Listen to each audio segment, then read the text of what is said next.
एक बार की बात है, किसी शहर के रेलवे स्टेशन पर एक भिखारी रहता था। वह वहां पर आने जाने वाली ट्रेनों में बैठे यात्रियों से भीख मांगकर अपना पेट भरता था। एक दिन जब वह भीख मांग रहा था तो उसे सूट पहने हुए एक लंबा सा व्यक्ति दिखा। उसने सोचा, ये तो बहुत अमीर लगता है, इससे भीख मांगूंगा तो मुझे अच्छे पैसे मिलेंगे। वह उस लंबे व्यक्ति के पास भीख मांगने पहुंच गया। भिखारी को देखकर उस लंबे व्यक्ति ने कहा, तुम हमेशा मांगते ही रहते हो या किसी को कुछ देते भी हो? भिखारी सोच में पड़ गया। भिखारी बोला, मैं तो भिखारी हूँ साहब, मैं हमेशा लोगों से मांगता हूँ, मेरी इतनी औकात कहाँ है कि मैं किसी को कुछ दे सकूं। वो लंबा व्यक्ति बोला, जब किसी को कुछ दे नहीं सकते हो तुम, तो तुम्हें मांगने का कोई हक नहीं है। मैं एक व्यापारी हूँ, मैं लेन देन पर विश्वास रखता हूँ। अगर तुम्हारे पास मुझे कुछ देने के लिए है तभी मैं तुम्हें बदले में कुछ दे सकता हूँ। तभी वह लंबा आदमी ट्रेन से उतर गया।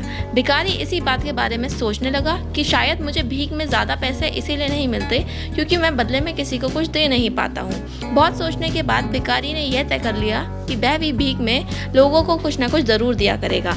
लेकिन उसको अब यह समझ नहीं आ रहा था कि वह भीख में लोगों को क्या दे। उसकी नज़र रेलवे स्टेशन के पास खिल रहे फूलों पर पड़ी। उसने फूलों को तोड़ लिया। अब वह जब भी भिखारी भीख लेता था किसी से तो बदले में लोगों को फूल दे देता और लोग भी फूलों को लेकर बहुत खुश हो जाते। और भिखारी ने महसूस करा कि कुछ ही दिनों में उसे ज़्यादा से ज़्यादा भीख मिलने लगी। अचानक एक दिन उसने उसी लंबे व्यक्ति को ट्रेन में बैठे हुए देखा तो वो उसके पास जाकर बोला, मेरे पास आपको देने के लिए फूल हैं, आप मुझे भीख दे दीजिए, बदले में मैं आपको फूल दे दूंगा। उस लंबे व्यक्ति को ये बात बहुत पसंद आई। वह बोला, अरे वाह, तुम भी आज मेरी तरह व्यापारी बन गए। इतना कहकर वह लंबा व्यक्ति ट्रेन से उतर गया।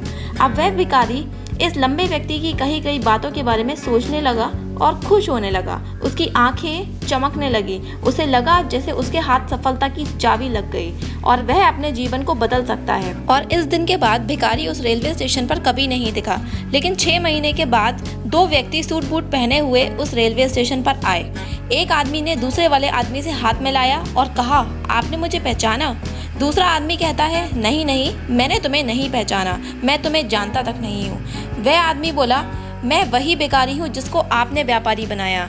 दूसरा आदमी कहता है, ओह हाँ, याद आया, तुम क्या कर रहे हो आजकल?